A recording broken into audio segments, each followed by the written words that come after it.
Uh, Today I think we are at our fifth lesson of keeping a kosher. Please make sure you have the article from the Observant Life, and we are on page 317.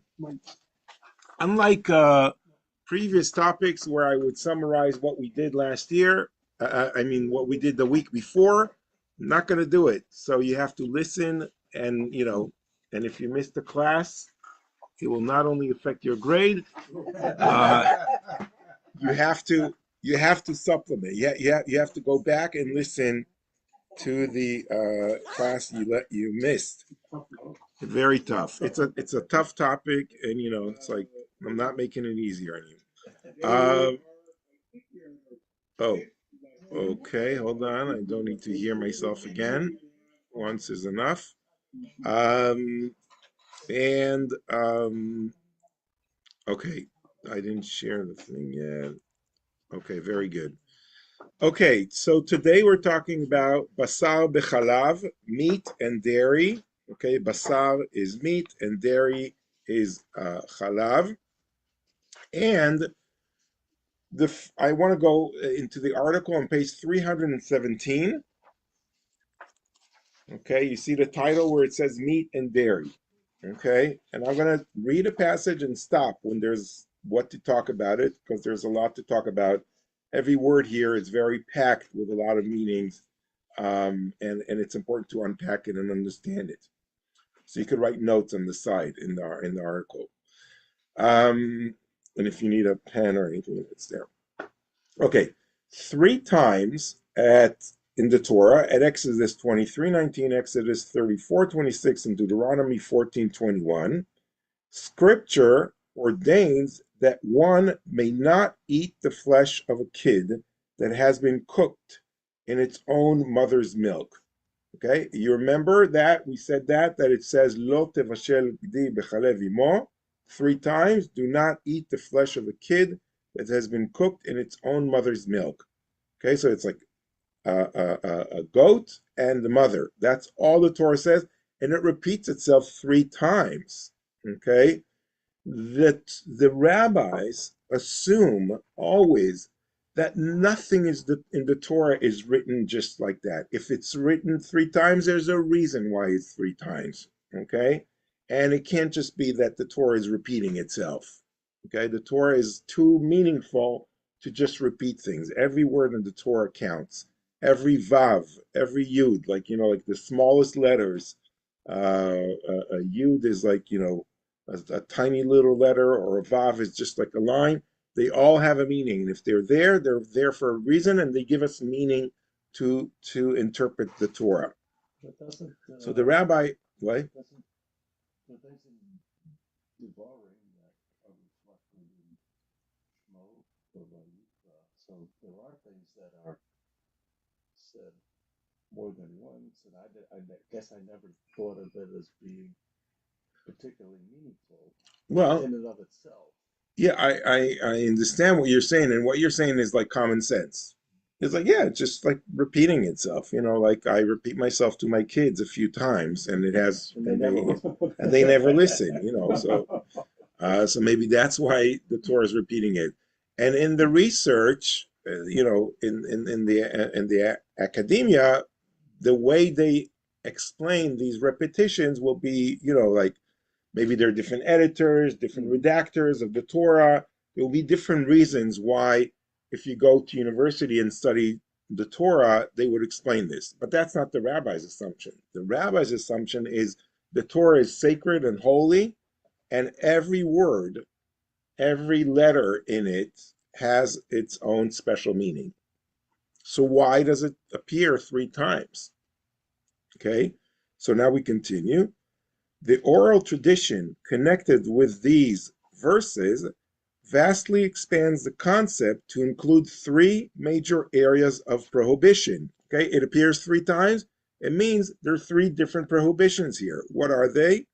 One is dairy and meat products may neither be eaten nor cooked together.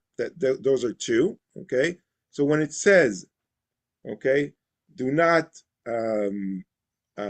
cook the flesh of a kid with its mother's milk. Okay, so it means you cannot cook it together and you cannot eat it together. Okay, because I could say, well, I didn't cook it, but now that it's cooked, can I eat it? Okay, so no, the Torah is saying no, you cannot cook it and you cannot eat it. Okay, nor may one derive even ancillary benefit from such a forbidden mixture. This is called isur anah. Okay, so I can't cook it, I can't eat it, but can I sell it maybe to a non-Jew? Okay, so I can make some money off the mistake I made. Okay, at least I don't have to lose the money. The Torah, which for some things you can do. On this, no. On this, it is forbidden. Okay, so it's very important as well to understand that it comes 3 times to tell us these things.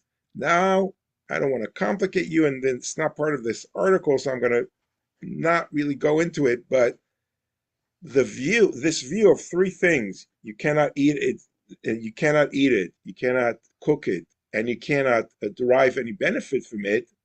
These are the opinions of just one rabbi. Other rabbis say, oh, no, the reason it's in the Torah 3 times is for other reasons. Okay, and they give other reasons. I'm not going to go into the other reasons. It's just important to understand in that concept that in the rabbinic discussion, okay, there are different views on how to understand the repetition of these 3 times. And why is that important? Because they all go according to biblical law. It's not rabbinic law. Even though the rabbis are the ones that are discussing it, they are saying that this is what the Torah is prescribing us. These are biblical law. They have to be abided and they cannot be changed. But the rabbis themselves are arguing, what are these 3? Okay, so it's just like an important thing I want you to have in the back of your mind to understand that it's not like clear cut. There's like, and the reason I say this is because there's a dispute between the rabbi, it allows us to make changes in halacha, in the law, in a way that that suits our lives, in a way that we're able to live it. Okay, because of that principle of the Torah is meant to be lived with, not to be overburden us. Okay. How did they? Yeah. How did they extend the definition of a kid, which is a goat or a lamb, to beef? Yeah, well, that's a very good question. So if it says a kid, which is a goat or a lamb, how come it's now also cow? How come it's other things as well? And we're going to see that in a minute, like how that got extended. That's a good question. Okay, although I continue on page 317, although there's no specific source in the Bible or the Talmud that clearly states the reason for this supremely stringent policy of separation, many ideas have been suggested throughout the ages. Okay, so why are we supposed to even do this separation? Where does this come from? Okay, so now look at the slides. Okay, I want to sort of like walk us through and understand the philosophical explanation behind the reason of separating meat and dairy. Philo of Alexandria in Egypt is a Jewish thinker who lived in Alexandria in the first half of the 1st century BCE. It's actually also, he lived also after. So he lived till like in 50 CE as well. And he says the following interesting, and he has a commentary on the Torah, and he says something very interesting. He's a Greek philosopher, but also Jewish.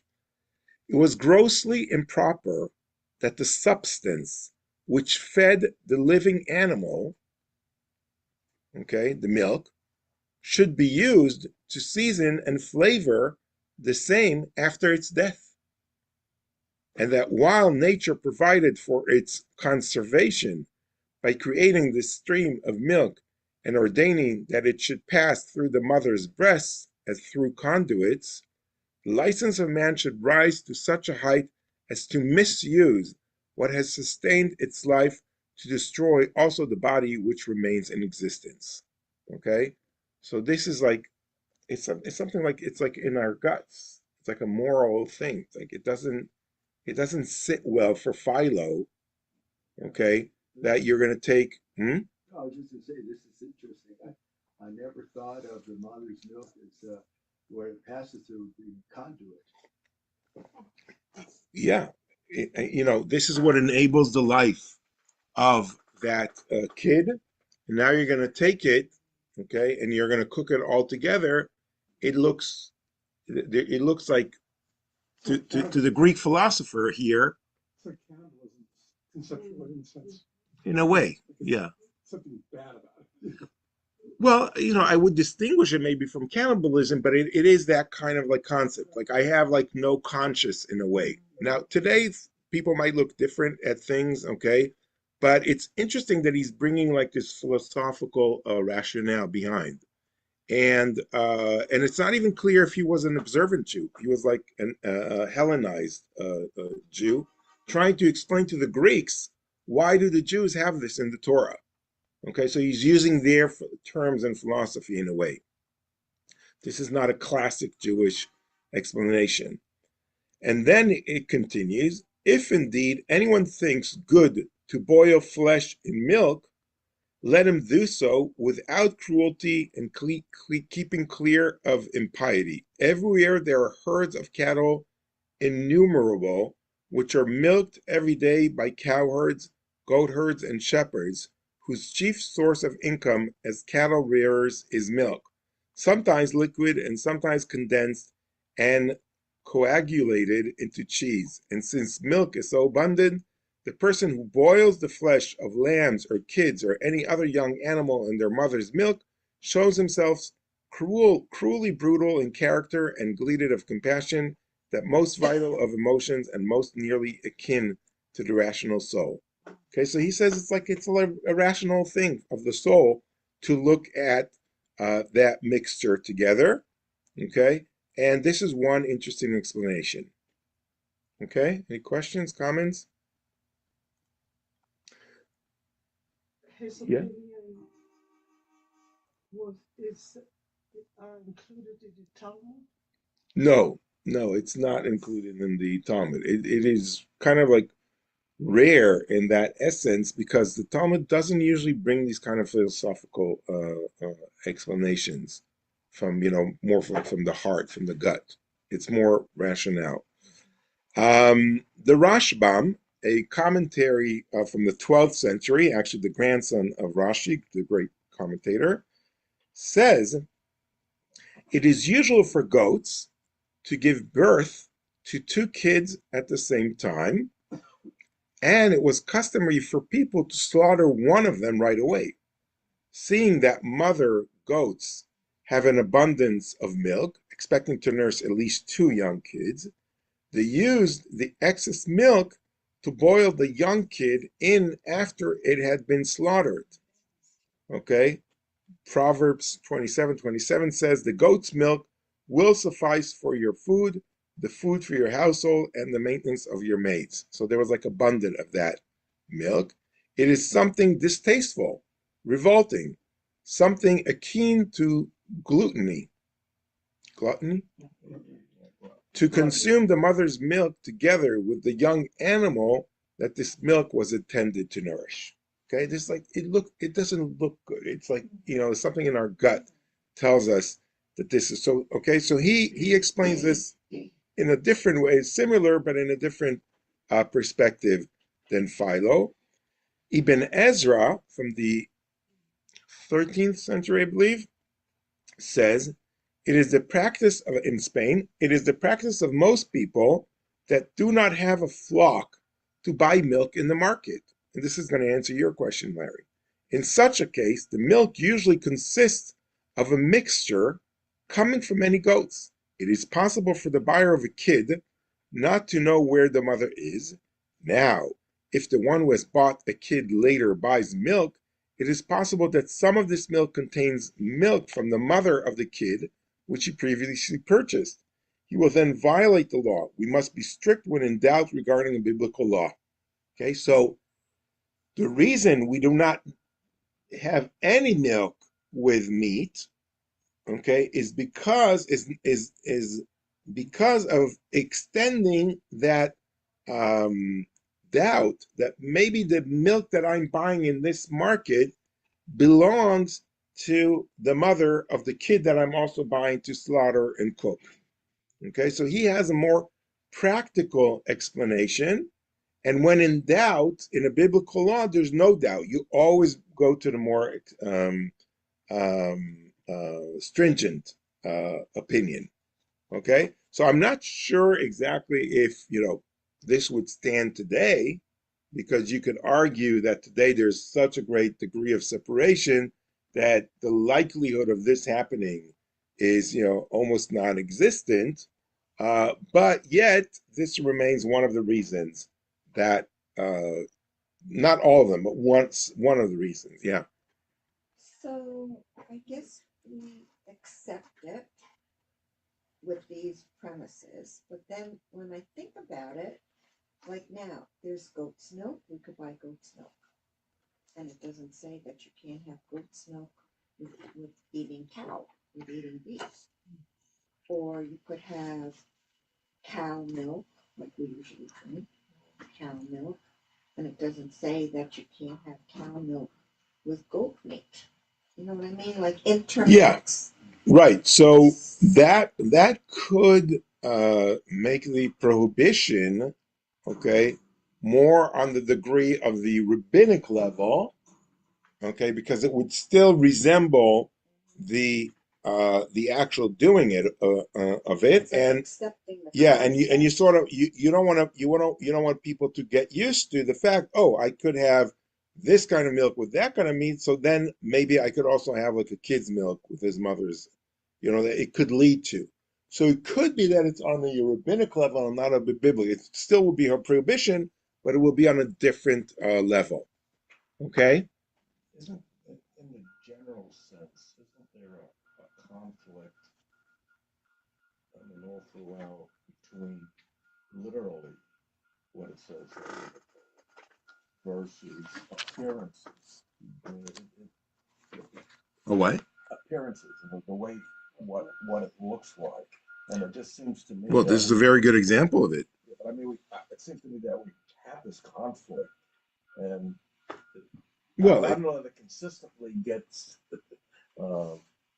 ruled on in all cases. well, we are all in that sense, following rabbinic Judaism, right? Like the fact that we say Shema in our prayers, okay, that's a rabbinic,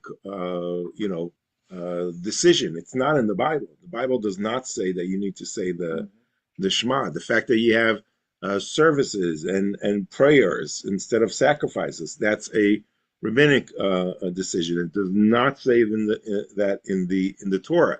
The fact that we have a Passover Seder, like our whole tradition is really built on that rabbinic Judaism, which is not in the Torah. So we are all, in that sense, rabbinic Jews. If we would say we only follow the Torah, then we would be like Karaite Jews, right? Like we would have a very different kind of Judaism. It actually wouldn't be called Judaism. It would be called, a Karaism or whatever that term is. So in a way, this is what we have. This is what we're dealing with, that we are following the rabbinic traditions. Hmm? Yeah, right. Yeah, it's very hard to be Samaritan. I met with them. They have very tough laws. Like on Shabbat, they don't warm up food. They only eat cold food on Shabbat. Yeah, yeah, they're very strict about it. Um, okay, so the Kli Yakar, which is a commentator from I think the 16th century, an Ashkenazi commentator, says, you shall not cook a young goat in its mother's milk, Regarding the reason for this commandment, most commentators have thought an explanation, but have not found a satisfactory reason. Okay, so he alleges to the fact that there are many reasons, but they're not always like the best.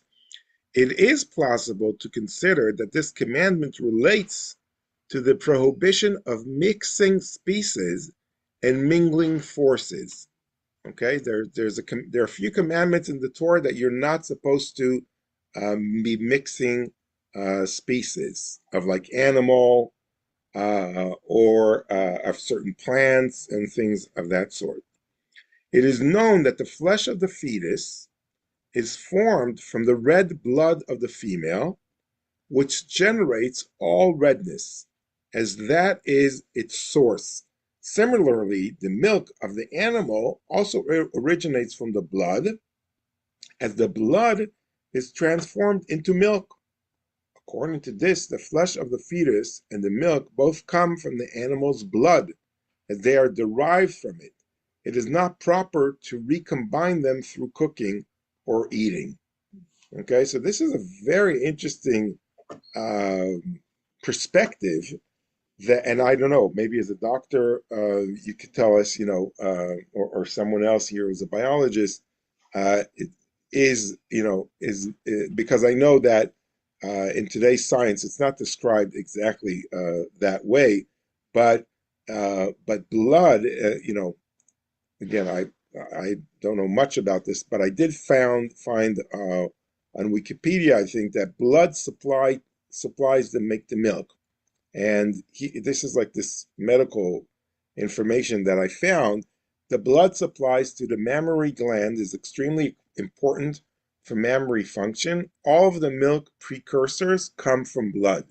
To produce 1 liter of 500 liters of blood, of 500 liters milk, 500 liters of blood have to pass through the udder. Okay? When a cow produces 60 liters of milk per day, 30,000 liters of blood are circulated through the mammary gland. This represents a blood flow of 1,250 liters per hour. There's a 2 to 6-fold increase in blood flow in the mammary gland starting 2 to 3 days premortem. The decrease in production, which with the advancing lactation, is not due to decreased blood flow. Rather, it is due to the loss of secretory epithelial cells through a process programmed cell death. This process is called apoptosis. I don't know. Yeah. One basic concept I think now is that everything in every structure, every component of every structure has a genetic basis that's inherent in your DNA.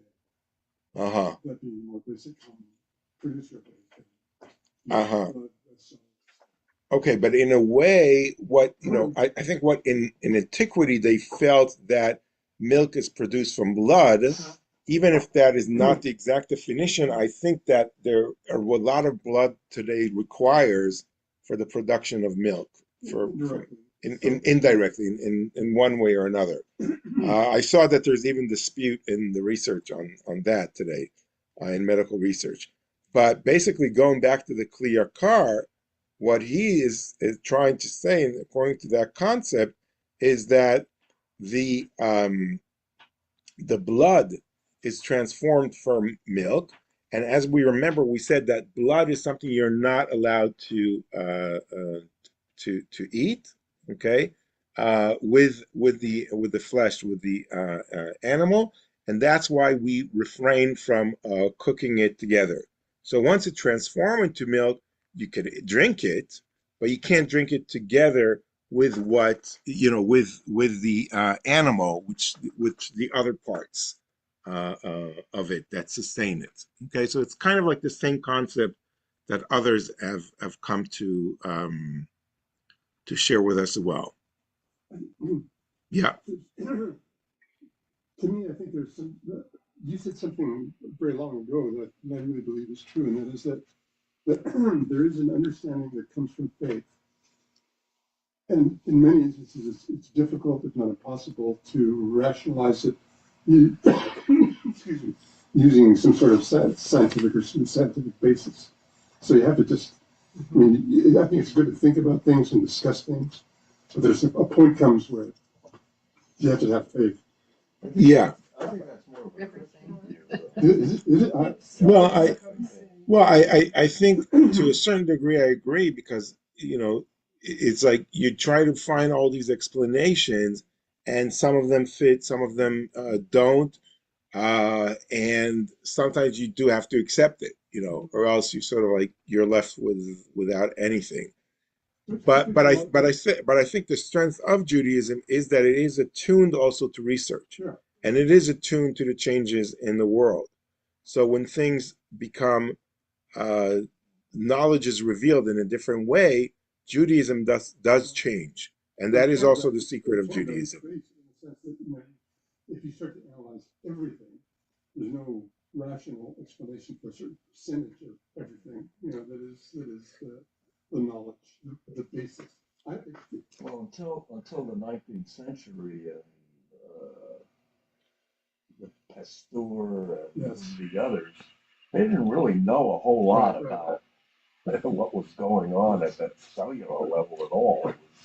Yeah, and now that they know, they've changed a lot of the also the halachic laws about it. Now I want to go back to the article and read the summary that they brought on the separation of meat and milk. It's the paragraph before the end of page 317. Maimonides, for example, writing in the Guide for the Perplexed, took a historical approach, writing that he imagined these laws to be a kind of reaction to the pagan custom of boiling a kid in its mother's milk, which practice he imagined tied to pagan fertility rites. Okay, we talked about that in the past as well. And this is why he sort of like said that the Torah goes against the pagan ways. More recently, however, Professor Edward L. Greenstein of Bar-Ilan University has taken a more anthropological approach, writing that the prohibition has symbolic meaning. And he writes, milk, which is meant to sustain life, may not be turned into a means of preparing an animal for eating. A clear distinction must be made between life, which is godly, and death. The post-biblical Jewish tradition underscores the distinction by broadening it. Not only milk, but all dairy products and the utensils used for serving them must be kept apart from meat products and utensils. Okay, so that also kind of like answers what you asked, Larry. Why is it everything and not just the kids' milk? Whatever its rationale, however, the rabbis understood the law to apply to situations far beyond the literal meaning of the biblical verses. Okay, that is one thing we could definitely agree, that the rabbis have come up with a lot of interesting reasons of why to do this, but the Torah doesn't explain to us. And it's also clear that there's that tradition that it's expanded to much more than just a kid and the mother's milk. It's also, cow and the calf and a kid and a cow milk. So it's all intertwined until we get to the broader prohibition of cooking and eating it together. Well, there are things in the Torah which are not really understood or explained. Comes to mind the thing of the red heifer. We don't know why they eat it, but it's Right. Why there. is that? Yeah. So you could apply that to Paraduma, other things that yeah. we don't understand, but the people knew at the time Yeah. what it was. It just never got. Either didn't get on. passed on, or there's some traditions that were kept sort of like secret between the priests and maybe weren't passed on.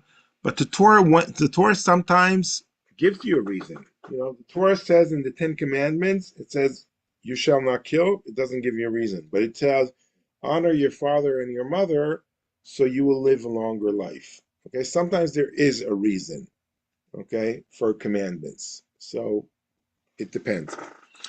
Okay, 318.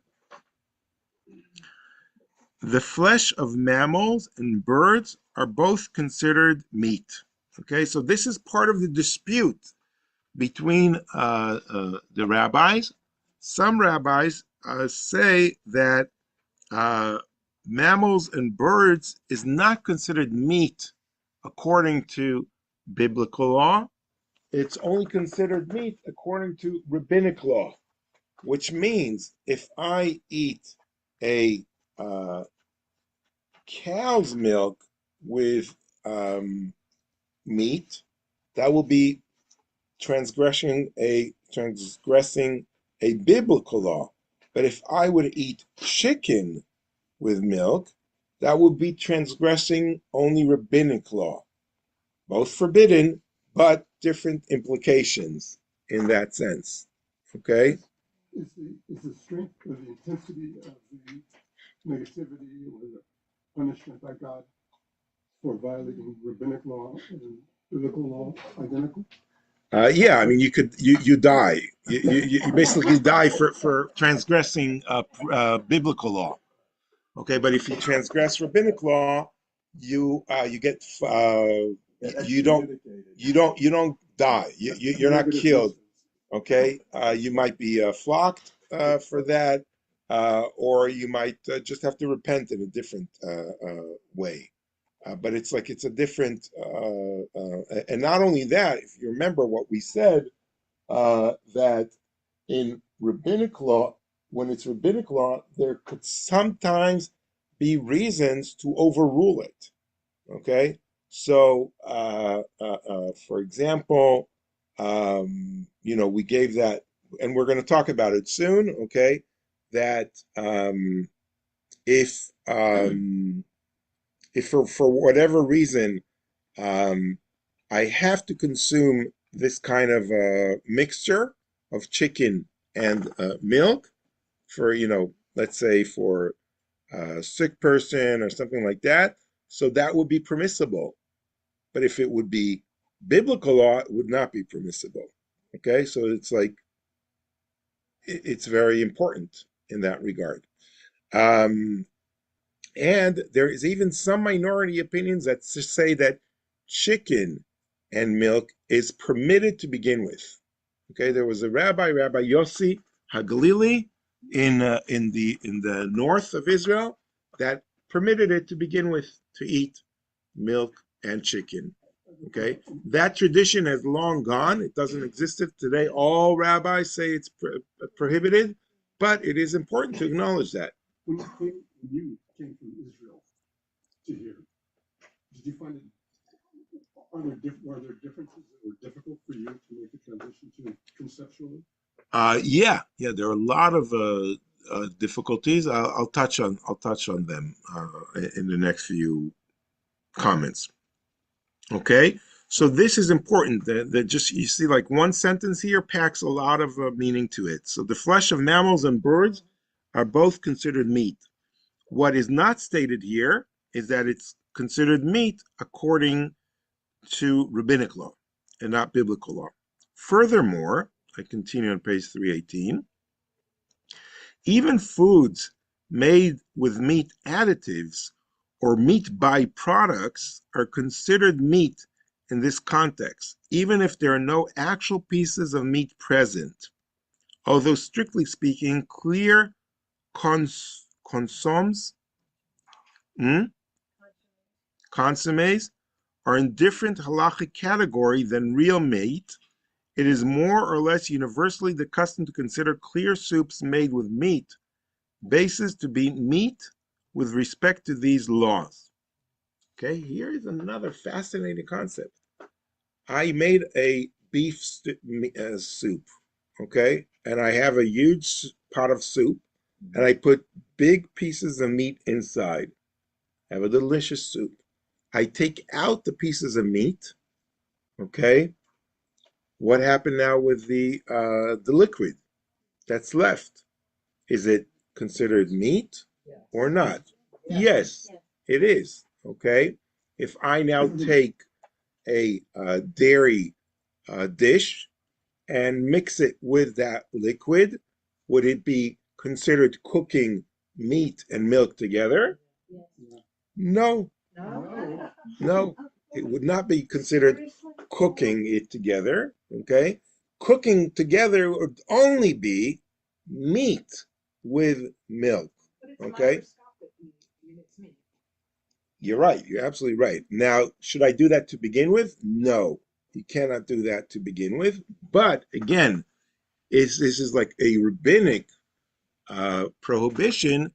If it happened by mistake, it would be easier to make it permissible. Let's say again, if it's like I'm serving it now in a hospital, okay, or whatever other reason, okay. Yeah, right. It would not be under the prohibition of not selling it to someone who's not Jewish. Okay, so that it would be like in a different category. Today, this is more like a theoretical discussion. We don't follow that today. Today, we're all more strict. Everyone that keeps kosher. I'm not talking about the reform movement because the reform movement doesn't do this halachic debate. Okay, but I'm talking about conservative and orthodox. We all would consider that non-kosher and would not allow that. But in rabbinic tradition, it is important to understand the process because sometimes we go to the extreme and saying everything is prohibited, but we need to know what is that level of prohibition. And always I go back. This is why it's so important to understand the distinction between rabbinic and biblical laws. One thing, if, for example, you're cooking or eating the Impossible Burger with milk, that's technically okay, but the appearance maybe doesn't look so good. Well, appearance is something completely different. Okay, there are laws that have to do regarding appearance. Okay, that you're supposed to refrain from doing things that appear like they are not allowed to do, but under some circumstances you are allowed to do it. Okay, if everyone understands that this is an Impossible Burger, actually, and they bring you like a sticker, it says Impossible Burger on it. Okay, so and then you can eat it with milk. Okay, but it's not really the same kind of prohibition. It's a much lighter prohibition. What's an Impossible Burger? It's vegetarian. It's a vegetarian burger. Yeah. Okay. I don't know how they make it, but it's terrible. Yeah. Some people say it's impossible to eat it because but I've ate them. I've ate them and they're good. Okay.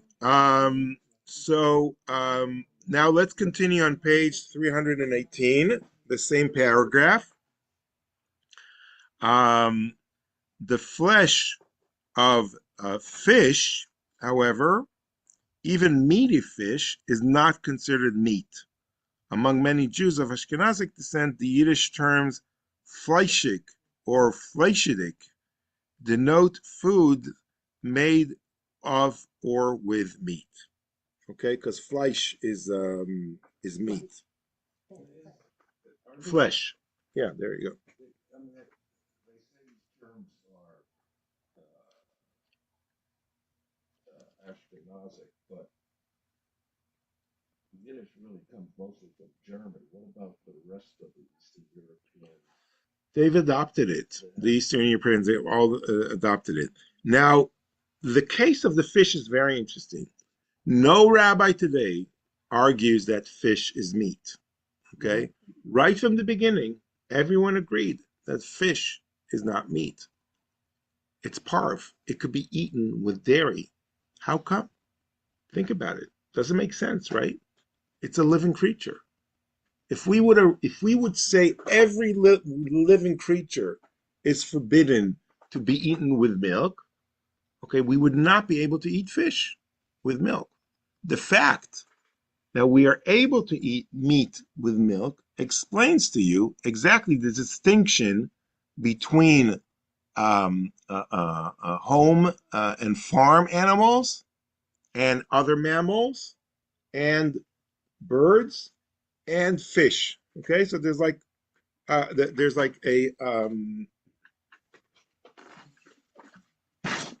right. There's like a scala, right? There's like on the one side there is the farm animals. Okay, farm animals is biblical. Everyone agrees. That's the kid with its mother's flesh milk extended to cow, goats, etc. Then it goes to other mammals that are kosher, of course. Okay, other mammals, which would be like a deer. Okay, a deer in Hebrew is tzvi.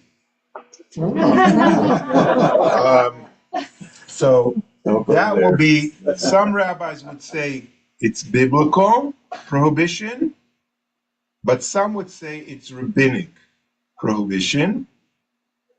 Okay, then that would lead to chicken, or birds, which is the same, all birds. Okay, and that would be rabbinic prohibition, or some say, like Rabbi Yossi Glili says, it is permissible. Okay, permissible, and that would lead us to fish. Okay, and also I would also add insects. And amphibians like crocodiles and frogs. Not kosher. Not kosher. Oh, okay. Okay, only the kosher ones. But it does extend Okay. to things like porpoises, dolphins. Oh, God, they don't have. They're not kosher. They're not kosher. Yeah, Dolphins that's are what not I'm kosher. worried about. Yeah. So no amphibians are kosher? Okay, so all of these are permissible. Okay, so this is like, meat with milk. Okay, so it's important to understand that progress. And this is a very good way to understand the rabbinic way of thinking. Because if I want to say that anything that sustains life, which is milk, okay, let's say, is prohibited to anything to be cooked with anything that's living, that won't work, right?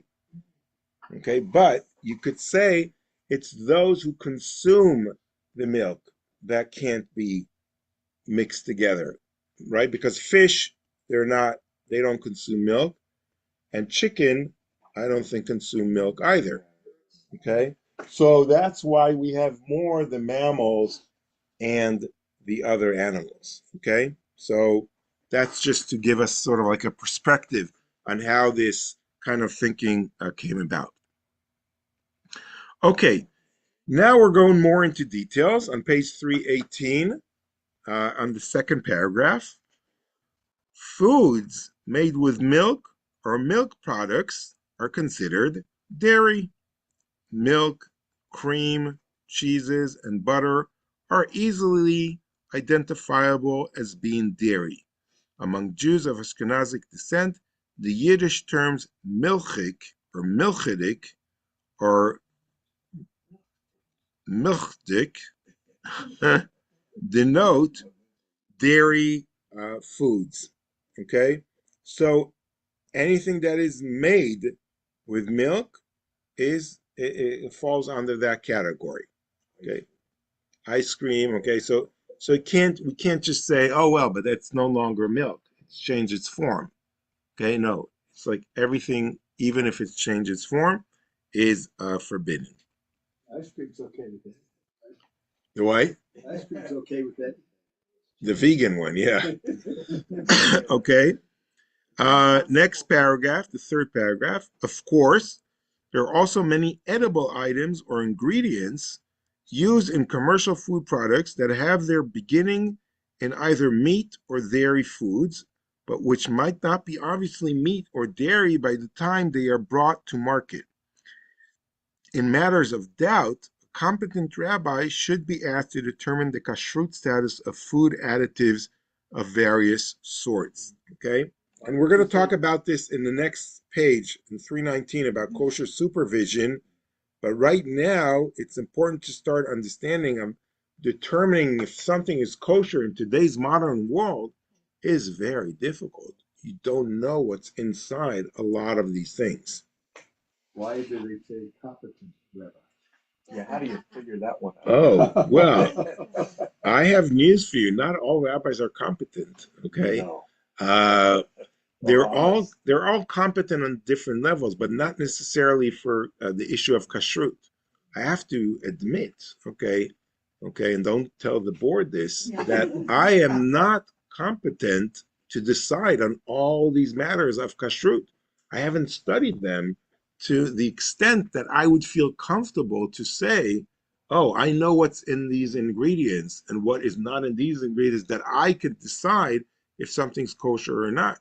Okay, therefore, I take a more strict approach here in the kitchen, for example, of C&T, and saying we can only use things that have a hechsher on them when we cook.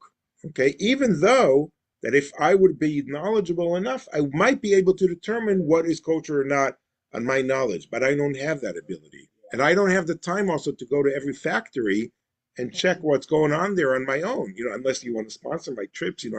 I heard their trip, their factories in Hawaii and the Philippines, and they said, look, I could go check all of that if you want, but yeah, maybe some people will want to join me on a trip to these places.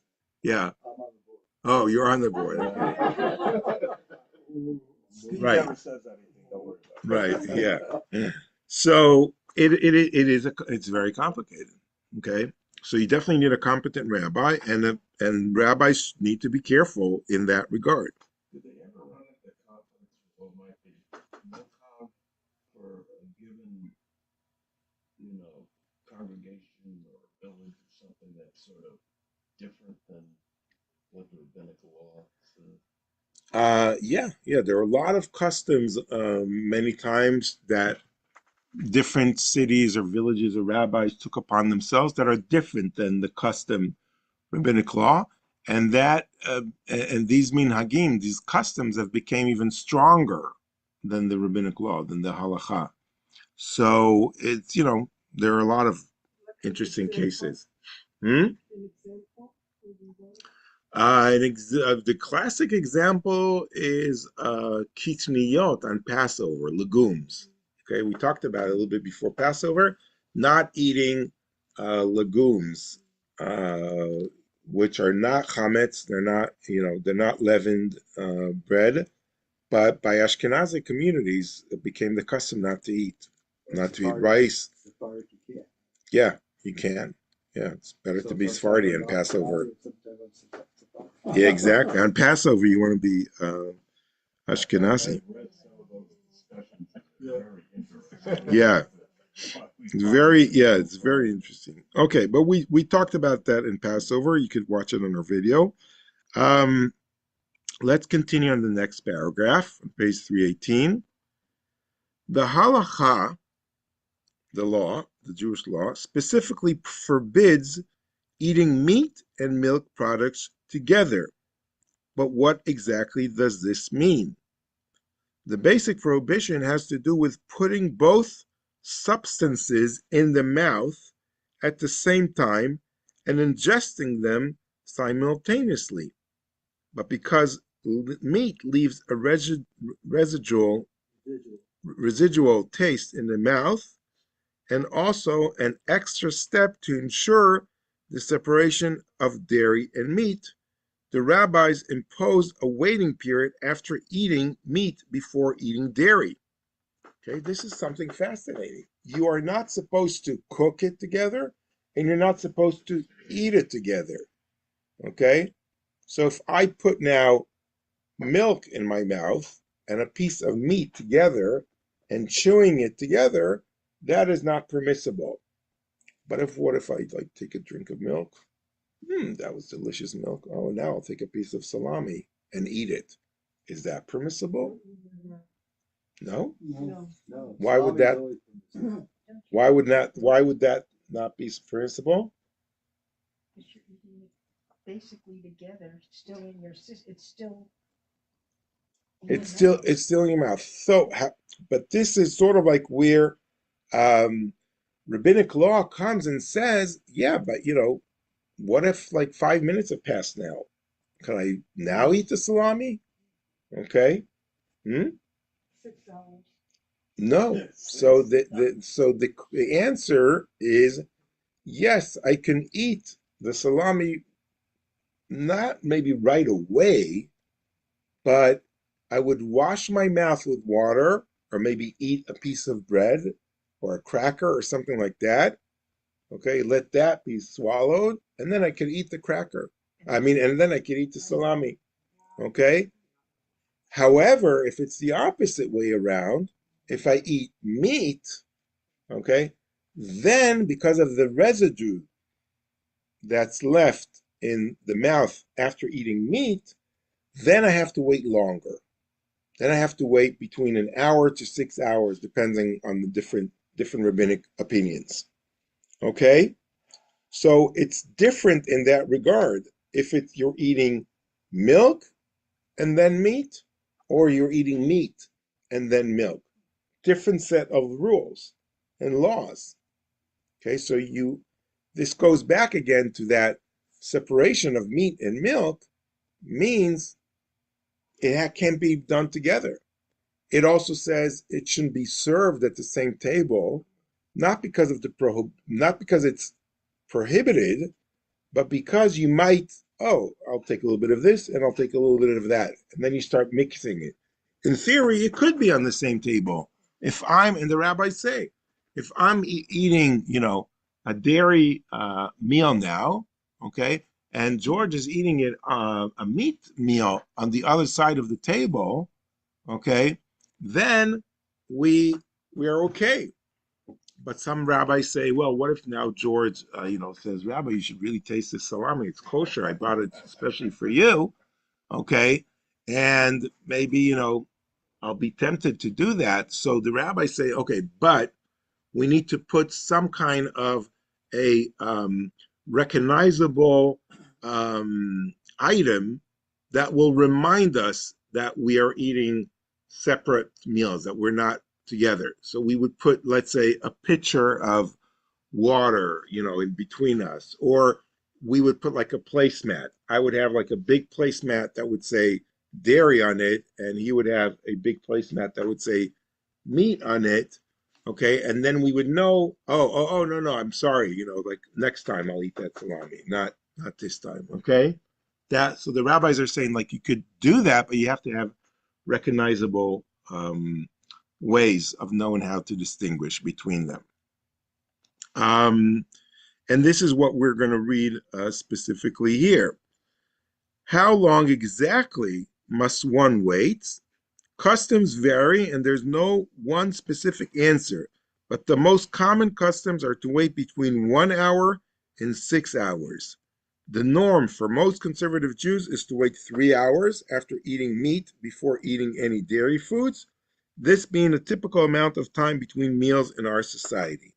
Okay, I'm not sure that's the most typical one. I wait only 1 hour. Okay, between eating meat and then dairy.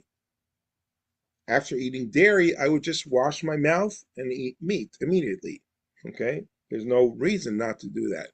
But if I eat meat, I would wait 1 hour. Actually, that's the Dutch custom. Dutch Jews, they all wait 1 hour.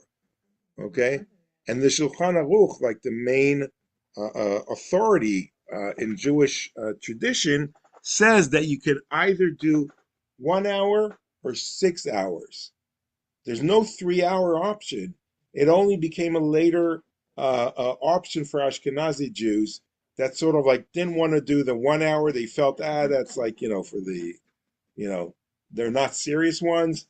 And the ones that said, well, 6 hours is a little bit too much. So they came up with a 3 hour solution. So there are different customs on that as well. As a practical matter, when most people eat meat, it's a meal. So you're not so inclined to go eating a lot of food after you've had your meal. You're resting and letting digestion. Think for yourself. Yeah, well, I agree. I agree. I mean, it's digesting. It's a big. Especially in ancient times. That was like a big meal. It was like a festive meal to have meat, and the digestion in that, and meat sometimes gets stuck in your mouth, in your teeth, etc. So that whole process is like you got to let it go, and wait. But again, the Talmud comes. I mean, some rabbis say you should wait 24 hours. Some say shouldn't wait at all, even between meat and milk. Just wash your mouth. But the custom that evolved since then, since the Talmud, is 1 hour to 6 hours, anywhere in between that. Now, there's no custom of 2 hours. So you have to do 1 hour, 3 hours, or 6 hours. Okay. There is some that do 4 hours and some that do 5 hours. There's like rare traditions on that, and that has to, yeah, okay, whatever. But you do 1 hour. I do 1 hour. Yeah. That's how I grew up. Um, Next paragraph, 318 at the bottom. It is also necessary to wait an equal length of time after eating hard cheeses before eating meat products. Hard cheeses are cheeses aged at least 6 months that cannot be sliced without falling apart or crumbling. Parmesan is the best known of such cheeses. Okay, now not all authorities agree with this. Okay, not everyone waits after hard cheese. No such delay is required after eating other dairy products such as cottage cheese, butter, ice cream, or soft cheeses. However, and this is like the gloss of the Ramah. Ramah is like the Ashkenazi opinion. One should, however, wash out one's mouth after eating dairy foods before ingesting meat or meat products. And though there's no technical reason forbidding it, it is customary not to serve dairy products as hors d'oeuvres. Hors d'oeuvres. Okay, there you go, hors d'oeuvres. Before a meat meal. Okay, so if I'm having guests, okay, in theory, I can, serve all of them, cheese crackers or something like that before the meal, and then I'm going to give everyone, a cup of wine, and we'll do a l'chaim, and they wash their mouth with that wine, and then let's now sit at the table for the meat dairy. That could be done, but again, it's like bad practice. It kind of like could lead you to do the wrong thing. In the Orthodox world, it says it could lead you to mixed dancing. Okay, have you ever heard that expression? Okay, if you allow people to for example, serve dairy hors d'oeuvres before a meat dinner, although it's permissible, it will lead you to mixed dancing. And mixed dancing is you're not supposed to have women and men dancing in a mixed way in the Orthodox world. So they say everything, any little thing that you permit to people, they'll take an advantage, and then it will lead to mixed dancing. So that was like the joke in the Orthodox world. An Orthodox man on an airplane was upset that there was a woman sitting next to him. Yeah, because you're not supposed to be near sitting next to. They actually have a very good system, and they know how to. When you seat people, they know how to seat you already next to. Yeah. If you come and you say, "Hi, I'm flying to Israel. I'd like to sit next to a beautiful woman," it probably won't happen. They probably put you next to a Haredi, a guy. Yeah, because they have in their system already. They know, like most Israelis understand that. Yeah. Okay. Any other questions?